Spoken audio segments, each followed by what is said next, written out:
Hello my dear students, I hope कि आपका MPS 1 का एग्ज़ाम काफ़ी अच्छा गया होगा। तो जिस तरीके से हमने MPS 001 के इम्पॉर्टेंट क्वेश्चंस को revision classes and marathon classes में कवर किया था, सेम उसी तरीके से अब हम MPS 2 के भी क्वेश्चंस को कवर करेंगे। सो गाइज, अगर आपको MPS 002 का नोट्स यूनिट वाइज या फिर जो उसके गेस्ट पेपर्स होते हैं जिसमें सारे इंपॉर्टेंट क्वेश्चंस रहते हैं उन PDFs को परचेज करना है तो आप डिस्क्रिप्शन में दिए हुए नंबर पे हमें व्हाट्सएप कर सकते हैं।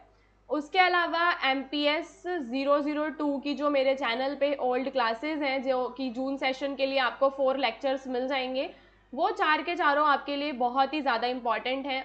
उन चारों को आपको देखना है, उसकी प्लेलिस्ट आपको मिलेगी डिस्क्रिप्शन में आपको व्हाट्सएप चैनल का लिंक मिलेगा जहां से आप लोग फ्री PDF डाउनलोड कर सकते हैं। तो आप लोगों को हमारे व्हाट्सएप चैनल पे ज़रूर जुड़ना है ताकि MPS 002 की जो यूट्यूब क्लासेस की फ्री PDFs हैं वो आपको मिल सकें।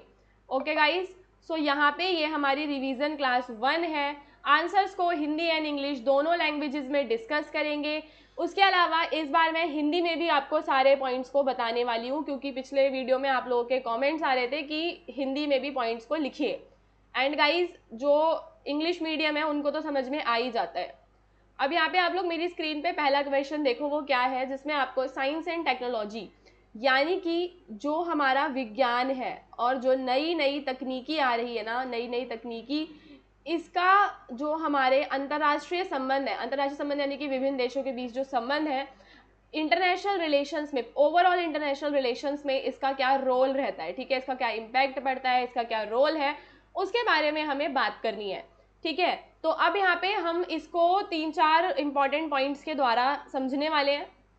पहले मैं आपको सारे पॉइंट्स बता देती हूँ, देन फिर उनके अंदर का जो मटेरियल है उसे हम डिस्कस करेंगे। ठीक है, तो यहाँ पे हमने role of science and tech, ठीक है, role of science and tech हम डिस्कस कर रहे हैं। अगर आप लोग कॉपी एंड पेन लेके बैठे हुए हैं तो बहुत अच्छी बात है, बिकॉज जब आप नोट डाउन करते हैं ना साथ साथ में, आप देखो MPS 2 के एग्जाम में आपके पास टाइम नहीं है तो आप वीडियो में साथ साथ पढ़ते रहो ताकि आपका सारा कवर हो जाए। सो यहाँ पे जो हमारा पहला पॉइंट निकलेगा वो पता है क्या होगा कि साइंस एंड टेक्नोलॉजी जो होता है वो प्रमोट करता है ग्लोबल कोऑपरेशन को। ग्लोबल कोऑपरेशन का मतलब क्या होता है, वैश्विक सहयोग को यह बढ़ावा देता है, वैश्विक सहयोग को ये बढ़ावा देता है। फिर उसके बाद जो आपका दूसरा पॉइंट होगा वो क्या होगा कि देखो साइंस एंड टेक्नोलॉजी आती है तो उससे हम क्या देखते हैं कि जो कम्युनिकेशन है, कम्युनिकेशन समझते हो, जो कम्युनिकेशन है विभिन्न देशों के बीच, संचार जो है वो बेहतर हो जाता है। साइंस एंड टेक्नोलॉजी संचार को बेहतर बनाता है। कैसे बनाता है उसके बारे में अभी हम आगे बात करेंगे, पहले हम सारे पॉइंट्स को नोट डाउन कर लेते हैं। क्या ये कहीं पे एक चीज़ और होती है कि जो हमारा ना डिफेंस है, हमारा डिफेंस एंड सिक्योरिटी जो पूरा सिस्टम है ना, उसको ये स्ट्रेंथ प्रोवाइड करता है, उसको स्ट्रेंथ करता है यानी कि मजबूत करता है, रक्षा और सुरक्षा को ये क्या करता है, मजबूत करता है। एंड एक और इसका बहुत ही इंपॉर्टेंट रोल पता है क्या है कि जो डिजास्टर मैनेजमेंट है, डिजास्टर मैनेजमेंट समझते हो, आपदा प्रबंधन, आपदा प्रबंधन में भी तो मदद करता है साइंस एंड टेक्नोलॉजी। कैसे करेगा आगे बात करेंगे। उसके अलावा एक और इम्पॉर्टेंट पॉइंट गाइस, वो क्या कि जो आपने देखा होगा एजुकेशन सेक्टर में हम बता सकते हैं, एजुकेशन एंड रिसर्च जो सेक्टर है, शिक्षा और अनुसंधान में आदान प्रदान हो पाता है, शिक्षा और अनुसंधान, इसको समझेंगे कैसे। और ग्लोबल हेल्थ को सपोर्ट करता है, सपोर्ट्स ग्लोबल हेल्थ। इन सारे पॉइंट्स को हम समझेंगे कि वैश्विक स्वास्थ्य को, विश्व में स्वास्थ्य को समर्थन देता है, समर्थन देता है। आई होप कि हिंदी एंड इंग्लिश दोनों में आपको पॉइंट समझ में आ गए होंगे। अब देखो सबसे पहले बात करेंगे कि कैसे ये ग्लोबल कोऑपरेशन को बढ़ावा दे रहा है। ठीक है, ग्लोबल कोऑपरेशन समझते हो कि विश्व में जो अलग अलग देश हैं वो जो बड़ी बड़ी प्रॉब्लम्स हैं उन पे सब पे एक साथ आ जाए, ग्लोबली कोऑपरेट करें यानी एक दूसरे को सहयोग करें, चाहे वो अमेरिका हो, चाहे वो इंडिया हो, कोई सा भी देश हो, वो आपस में एक दूसरे को सहयोग कर पाते हैं साइंस एंड टेक्नोलॉजी की वजह से। कैसे कर पाते हैं कि जब हम देखते हैं कि जो कंट्रीज़ हैं वो बड़े बड़े जो प्रोजेक्ट्स होते हैं, जैसे कि आपके प्रोजेक्ट्स में क्या आता है, आपका स्पेस मिशंस हो गए, उन पे वो मिलकर काम कर सकती हैं। क्लाइमेट चेंज की प्रॉब्लम को सॉल्व करने के लिए, क्लाइमेट चेंज को हम क्या कहते हैं हिंदी में, जलवायु परिवर्तन की जो परेशानी है उसको सॉल्व करने के लिए वो एक साथ काम कर सकते हैं। मेडिकल रिसर्च में, चिकित्सा अनुसंधान में भी वो लोग काम कर सकते हैं। मेडिकल रिसर्च, रिसर्च को क्या कहते हैं, अनुसंधान, मेडिकल यानी कि चिकित्सा, तो चिकित्सा अनुसंधान में भी वो क्या करते हैं, हेल्प करते हैं एक दूसरे का। तो ओवरऑल ये जो कंट्रीज हैं वो बड़े बड़े प्रोजेक्ट्स पे एक साथ मिलकर काम कर पाती हैं। जैसे कोविड-19 के टाइम पे भी वैक्सीन वगैरह देखो कंट्रीज आपस में एक दूसरे को शेयर कर रहे थे।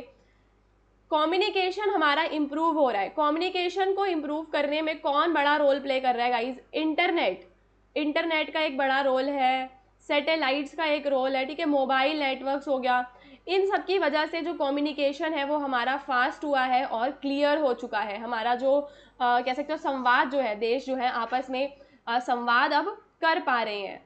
देन डिफेंस एंड सिक्योरिटी को यानी रक्षा और सुरक्षा को ये मजबूत करता है। जैसे कि जो भी हमारे हथियार हैं, जो हमारे वेपन्स हो गए, उन्हें और ज़्यादा अब वो एडवांस्ड हो चुके हैं, ठीक है, वेपन्स हमारे एडवांस्ड हो चुके हैं। साइबर सिक्योरिटी के लिए भी अब हम देखते हैं कि देश जो है मिलकर एक दूसरे को सहयोग करते हैं। साइंस एंड टेक्नोलॉजी की जो चीज़ें हैं वो शेयर करते हैं। उन्नत जो तकनीक है, ठीक है, देश हथियारों, निगरानी और साइबर सुरक्षा में उन्नत तकनीकों का अब उपयोग वो कर पाते हैं। एक बहुत ही इंपॉर्टेंट देखो, डिजास्टर मैनेजमेंट के लिए साइंस एंड रोल का बहुत बड़ा रोल है। मतलब इसका एक इम्पैक्ट है कि जब भी कहीं पे आपदा आएगी तो वहाँ का एक सैटेलाइट डेटा अब हमें मिल जाता है, सैटेलाइट डेटा हमें मिल जाता है। नए नए वार्निंग सिस्टम्स चल गए हैं, पहले से ही पता लग जाएगा कहाँ पे सुनामी आने वाली है। नए नए टूल्स बन गए हैं नेचुरल डिजास्टर्स जैसे कि अर्थक्वेक को, फ्लड को हैंडल करने के लिए, ठीक है। तो उपग्रह डेटा, सैटेलाइट को क्या कहते हैं गाइस, उपग्रह डेटा कहते हैं। वार्निंग सिस्टम को हम कहते हैं चेतावनी प्रणाली। और ये टूल्स जो होते हैं, ये उपकरण, ये सब हम आपस में, देश जो है वो आपस में एक दूसरे के साथ साझा करते हैं ताकि जहाँ पर भी आपदा आए वहाँ पे वो इससे निपट सकें। तो यहाँ पे साइंस एंड टेक्नोलॉजी का डिजास्टर मैनेजमेंट में भी एक बहुत बड़ा रोल होता है। फिर ये एजुकेशन और रिसर्च को, ऑब्वियसली गाइस देखो, जब स्टूडेंट्स के पास मोबाइल फ़ोन होगा, इंटरनेट होगा, तो उनके पास विभिन्न जो संसाधन होंगे जिनसे वो पढ़ सकते हैं, रिसर्च कर सकते हैं, कंट्रीज़ के बीच में ट्रैवल कर सकते हैं, घर बैठे किसी भी कंट्री की नॉलेज ले सकते हैं। तो नॉलेज शेयरिंग में भी तो साइंस एंड टेक्नोलॉजी एक इंपॉर्टेंट रोल प्ले करता है। नॉलेज शेयरिंग का जैसे कि नॉलेज शेयरिंग को हिंदी में हम कहते हैं ज्ञान साझा करना, ज्ञान को साझा करने में भी ये एक रोल प्ले करता है। ग्लोबल हेल्थ को भी इम्प्रूव करता है ये, जैसे कि जो कंट्रीज़ हैं वो आपस में कोऑपरेट कर सकती हैं, कंट्रीज़ आपस में क्या कर सकती हैं, कोऑपरेट कर सकती हैं मेडिसिन को डेवलप करने के लिए, कि मेडिसिन डेवलप हो जाएं, वैक्सीन्स डेवलप हो जाएं, और जो मेडिकल नॉलेज है वो देश आपस में एक दूसरे के साथ शेयर कर सकते हैं। आई होप कि आपको ये सारे जो पॉइंट्स हैं वो समझ में आ गए होंगे, और एट लास्ट जो है आप एक निष्कर्ष बता देंगे। निष्कर्ष में आपको बताना है कि साइंस एंड टेक्नोलॉजी जो है हमारी, यानी कि विज्ञान और प्रौद्योगिकी, ये एक्ट करता है एज अ ब्रिज, किसकी तरह, ब्रिज की तरह ये काम करता है बिटवीन द कंट्रीज, देशों के बीच में जो है ये एक पुल की तरह काम करता है, और वैश्विक समस्याओं को सुलझाने में भी मदद मिलती है इससे। वैश्विक समस्याओं को हम कहते हैं ग्लोबल प्रॉब्लम्स। तो वर्ल्ड में जो भी ग्लोबल प्रॉब्लम्स हैं वो इसकी वजह से सॉल्व हो पाती हैं। पीस इससे इम्प्रूव होता है, शांति स्थापना होती है, देशों की प्रोग्रेस होती है। तो ये सारा हमने अपने निष्कर्ष में बता देना है कंक्लूजन में। सो गाइज आई होप कि आप इसे समझ पा रहे होंगे। अगर आपको ये आंसर समझ में आया है तो कमेंट करके ज़रूर बताना, क्योंकि जब आप लोग कमेंट्स करते हो, वीडियो को लाइक करते हो, तो हमारा भी मन करता है कि हम और ज़्यादा वीडियोज़ को बनाएं। एंड अब एक बहुत ही इंपॉर्टेंट क्वेश्चन जो कि शायद मैंने अपनी किसी पुरानी वीडियो में, लास्ट जून वाली या दिसंबर वाली वीडियो में भी डिस्कस किया था, centre periphery model of under development. ये क्वेश्चन मतलब इम्पॉर्टेंट भी है, पहले भी पूछा गया है, और आप लोगों को वैसे भी पता होना चाहिए कि ये क्या है। यानी कि केंद्र परिधि मॉडल का जो सिद्धांत है हम इसे समझेंगे। तो ये थ्योरी किसके बारे में है, सबसे पहली चीज़ कि आपको ये पता होना चाहिए कि what is this theory about, ठीक है। तो यहाँ पे आपके सामने जो पहला सवाल है वो बस यही है कि ये थ्योरी किसके बारे में है, what is this theory about. ठीक है, यह सिद्धांत, थ्योरी को हम क्या कहते हैं, सिद्धांत। यह सिद्धांत किसके बारे में है, इसके बारे में हम चर्चा करते हैं सबसे पहले। तो ये सिद्धांत हमें बताता है कि कुछ देश आप देखते होंगे कि कुछ देश हमारे क्या हैं, डेवलप्ड हैं, और कुछ ऐसे देश हैं जो कि क्या हैं, अंडर डेवलप्ड हैं, अंडर डेवलप्ड, समझ रहे हो, विकसित, विकसित देश है हमारे, और एक है हमारे अविकसित देश, ठीक है, विकासशील की बात नहीं हो रही है, अविकसित देश है हमारे। तो ये बताता है कि क्यों कुछ देश जो है वो विकसित हो चुके हैं और क्यों कुछ देश आज भी अविकसित हैं, ठीक है। जो देश विकसित हैं उन्हें हम कहते हैं सेंटर, यानी कि वो सेंटर में आते हैं। जो देश अविकसित हैं वो आते हैं पेरीफेरी में, पेरीफेरी यानी कि परिधि में आते हैं।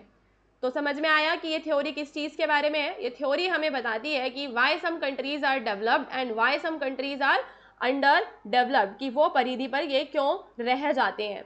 ये मॉडल किसने दिया था, ये मॉडल जो है किसके द्वारा दिया गया था, तो उन व्यक्ति का नाम है रॉल प्रेबिश, रॉल प्रेबिश, ठीक है, हिंदी में भी लिख देती हूँ, राउल प्रेबिश, ठीक है, इन्होंने इसे विकसित किया था। और बाद में ये मॉडल एक और थ्योरी है जिसे हम कहते हैं डिपेंडेंसी थ्योरी। डिपेंडेंसी थ्योरी के अंदर इन्होंने इस मॉडल को और ज़्यादा एक्सप्लेन भी किया था, ठीक है। तो ओवरऑल हमने जब अपने आंसर की शुरुआत करनी है तो हमें बता देना है कि ये किस चीज़ के बारे में है एंड इसको किसने डेवलप किया था। इसके दो जो मेन कॉन्सेप्ट्स मैंने आपको बताए हैं, अब हम उन्हें समझते हैं। जो हमारा पहला है वो क्या है गाइस, देखो, एक है हमारा सेंटर यानी कि हमारा केंद्र, ठीक है। दूसरा है हमारा पेरीफेरी यानी कि हमारी परिधि। ये दो इसके अंदर मेन चीज़ें हैं जो अभी हमने पढ़ी। सेंटर में कौन आता है, सेंटर में आती है हमारी rich countries, rich and industrialise. Industrialise समझते हो ना, जिन देशों ने अपना विकास कर लिया, उद्योग वगैरह लग गए हैं। एग्जाम्पल में आप दे सकते हो यूएसए एंड यूके।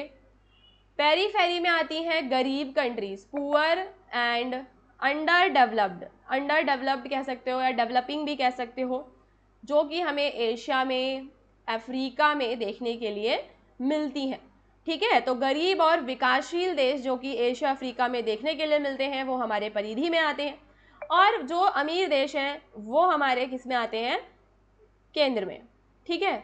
अब ये मॉडल हमें क्या बताता है, ये मॉडल हमें बताता है कि जो सेंटर है, अब मैं बार बार नहीं बताऊंगी कि सेंटर क्या है और केंद्र परिधि क्या है, तो ये कहता है कि जो सेंटर है वो जो है वो कंट्रोल करता है ट्रेड को, ठीक है, यानी कि व्यापार को कंट्रोल करता है सबसे ज़्यादा, टेक्नोलॉजी को सेंटर कंट्रोल करता है, और सेंटर फाइनेंस को भी कंट्रोल करता है ना, ये मेन काम है सेंटर का।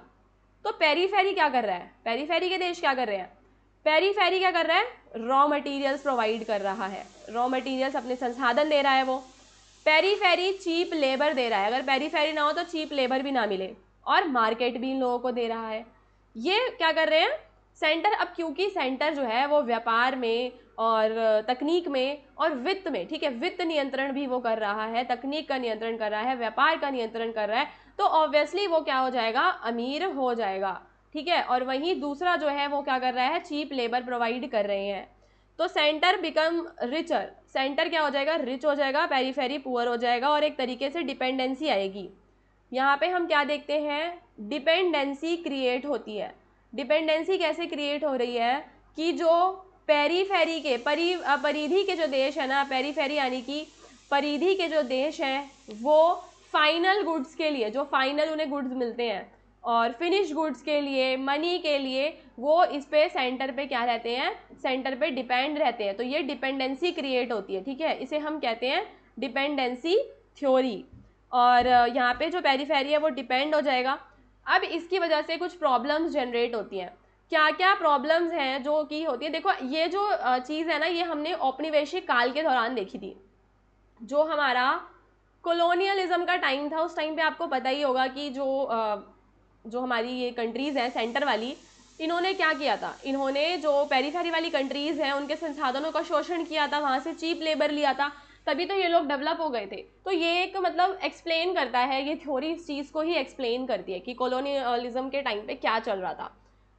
अब यहाँ पे हम बात करेंगे की प्रॉब्लम्स की, कि कौन कौन सी की प्रॉब्लम्स की परेशानियां जो है हमें देखने के लिए मिलती हैं, मुख्य समस्याएं जिसे हम कहते हैं। तो मुख्य समस्याओं में गाइस सबसे पहली जो समस्या है वो क्या है, वो है अनइक्वल एक्सचेंज की समस्या। अनइक्वल एक्सचेंज का मतलब समझते हो कि जो सेंटर है ना उसको ज़्यादा प्रॉफिट मिलता है, centre gets more profit, centre को ज़्यादा प्रॉफिट मिलता है। No real development in periphery, periphery में कोई असली विकास नहीं हो रहा। अनइक्वल एक्सचेंज को आप हिंदी में लिख सकते हो असमान विनिमय, असमान विनिमय।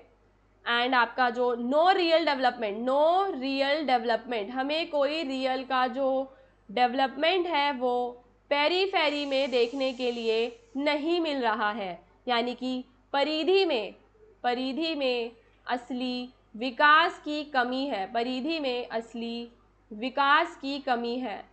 समझ रहे हो, क्योंकि असली विकास तो उनका हो ही नहीं पा रहा ना, उनका क्या हो रहा है, केवल शोषण हो रहा है, परिधि का केवल शोषण, यानी कि उनका एक्सप्लॉइटेशन हो रहा है। और आपने एक बहुत ही इम्पॉर्टेंट वर्ड पहले भी पढ़ा होगा ज्योग्राफी वगैरह में, जिसे हम कहते हैं ब्रेन ड्रेन। तो हम क्या देखते हैं कि परिधि की जो कंट्रियां हैं वहाँ के जो टैलेंटेड लोग हैं वो जाना चाहते हैं सेंटर यानी कि केंद्र की कंट्रीज में काम करने। तो यहाँ से हम क्या देखते हैं कि ब्रेन ड्रेन यानी कि जो टैलेंट है, टैलेंट यहाँ से क्या हो रहा है, शिफ्ट हो रहा है। ब्रेन ड्रेन को आप लोग हिंदी में भी ब्रेन ड्रेन ही लिख सकते हैं।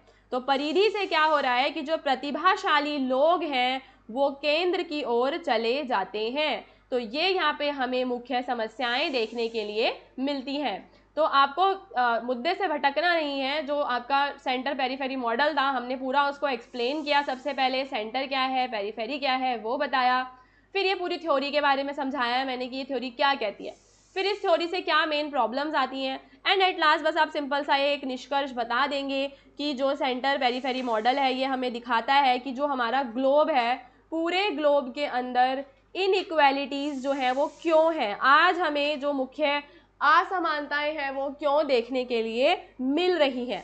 ठीक है, ये जो हम देखते हैं ना कि अफ्रीका की कंट्री, एशिया की कंट्रीज आज अंडर डेवलप्ड हैं, तो उसके पीछे का रीज़न भी हमें यहाँ से समझ में आता है। ये कोई नेचुरल चीज़ नहीं थी, बल्कि ये एक बनाई हुई चीज़ थी कि जो रिलेशन है वो डेवलप्ड और डेवलपिंग कंट्रीज़ के बीच में कैसे हैं, अनईक्वल हैं, जिसकी वजह से हम देखते हैं कि ये जो डिफरेंस है वो आज क्रिएट हुआ है। ठीक है, तो केंद्र परिधि मॉडल बस हमें दिखाता है कि जो वैश्विक असमानताएं हैं वो कैसे बनती हैं और कैसे वो बनी रहती हैं।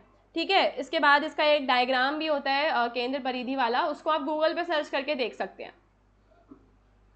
Now guys, question है what is meant by globalization and on what basis the process of globalization is supported and criticized। तो ये बहुत ही सिंपल सा क्वेश्चन कि आपका जो ग्लोबलाइजेशन है वो क्या होता है, वैश्वीकरण, हम सभी को पता है कि वैश्वीकरण में हम क्या देखते हैं कि जो देश की विभिन्न कंट्रीज़ हैं, ठीक है, अब यहाँ पे है हमारा नॉर्थ अमेरिका, यहाँ पे हमारा साउथ अमेरिका है, फिर यूरोप हो गया आपका, फिर एशिया हो गया है ना, यहाँ पे आपका अफ्रीका है कॉन्टिनेंट, एंड ऑस्ट्रेलिया है।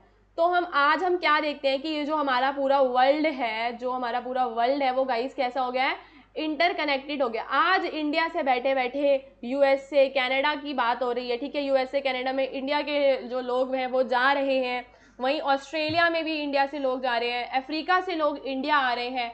ये सिर्फ एक कनेक्टेडनेस केवल आने जाने की नहीं हमें देखने के लिए मिल रही, विभिन्न जो हमारे महाद्वीप हैं कनेक्टेडनेस हो रही है, कैसे वो कनेक्ट हैं आपस में, किन किन माध्यमों से।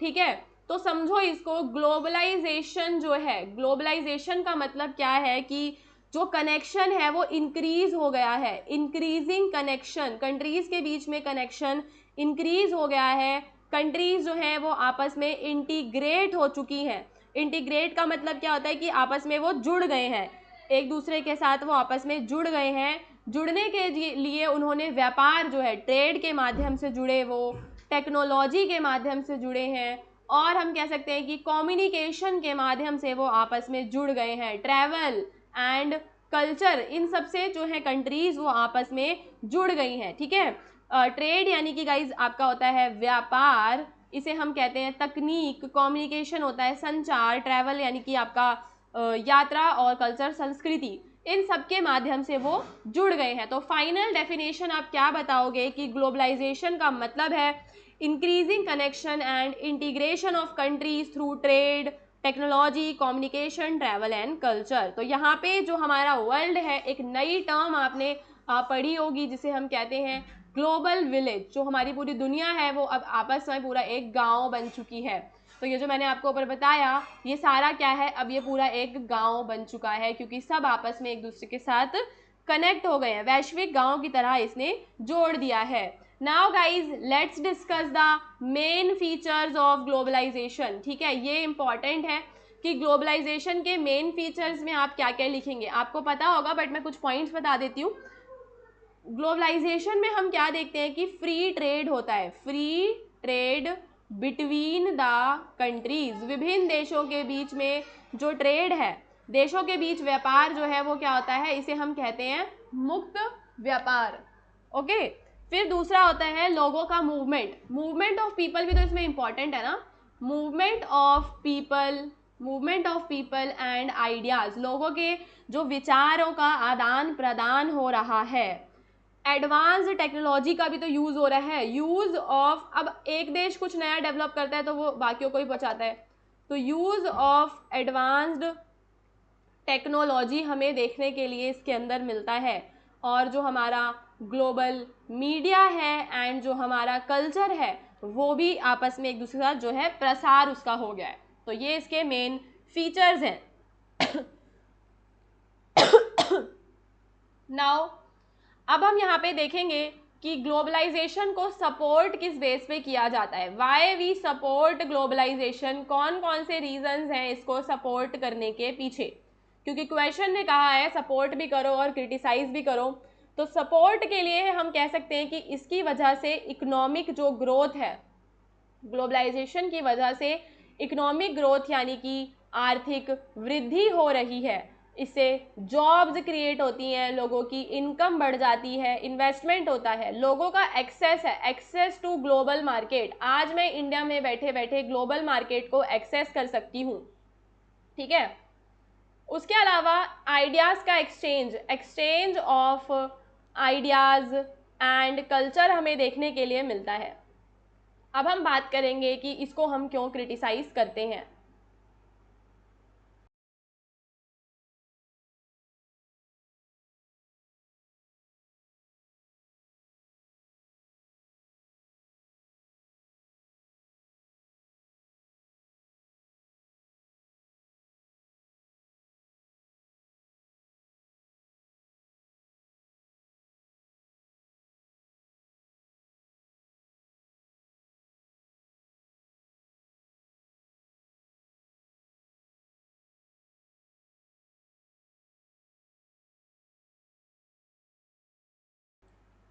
ओके, सो यहाँ पे हमने डिस्कस किया कि हम इसे क्यों सपोर्ट करते हैं ग्लोबलाइजेशन को, एंड अब हम यहाँ पे डिस्कस करेंगे कि इसे हम किन बेसिस पे क्रिटिसाइज कर सकते हैं। ग्लोबलाइजेशन की वजह से हम क्या देख रहे हैं गाइस कि जो पुअर कंट्रीज हैं उनका एक्सप्लॉइटेशन हो रहा है, जो गरीब देश हैं उनका क्या हो रहा है, शोषण हो रहा है ना। रिच कंट्रीज जो हैं वो चीप लेबर वगैरह रॉ मटेरियल यूज़ कर लेते हैं पुअर कंट्रीज़ का। एक और इम्पॉर्टेंट चीज़ कि जो देशों की कल्चरल आइडेंटिटी है, जो मैंने शायद MPS 1 में भी डिस्कस किया था, उसका लॉस हो गया है। उसके अलावा जो मतलब देखो जो जॉब लॉस भी है एक तरीके से ना, फॉरेन कंपटीशन भी तो बढ़ गया है। अब फॉरेन कंपटीशन क्या हो गया गाइस, इंक्रीज हो गया है, और एनवायरनमेंट को डैमेज होता है। तो ये सारी चीज़ें हमने बता देनी है कि इन बेसिस पे ग्लोबलाइजेशन को क्या किया जाता है, क्रिटिसाइज किया जाता है। अब यहाँ पे हम डिस्कस करेंगे कि जो इंटरनेशनल रिलेशंस के कुछ की कॉन्सेप्ट्स हैं उनके बारे में हम बात करेंगे। आप ग्लोबलाइजेशन वाले आंसर में बता देना लास्ट में कि ग्लोबलाइजेशन के पॉजिटिव और नेगेटिव दोनों इफेक्ट होते हैं। वो डेवलपमेंट भी लाता है, प्रोग्रेस भी लाता है, बट उसका जो मतलब इफेक्ट है वो फेयर होना चाहिए और इंक्लूसिव होना चाहिए ताकि हर किसी को उसका बेनिफिट मिल सके। अब यहाँ पे एक और इम्पोर्टेंट क्वेश्चन जिसमें आपको बताना है कि जो इंटरनेशनल रिलेशंस होते हैं उसमें क्या क्या की कॉन्सेप्ट्स होते हैं, क्या क्या चीज़ें इंटरनेशनल रिलेशन में इम्पॉर्टेंट होती हैं। तो सबसे ज़्यादा इम्पॉर्टेंट होता है इंटरनेशनल रिलेशन में स्टेट यानी कि राज्य। फिर ये हो गया पहला, ठीक है। दूसरी होती है सोवरनिटी। सोवरनिटी का मतलब क्या होता है, संप्रभुता।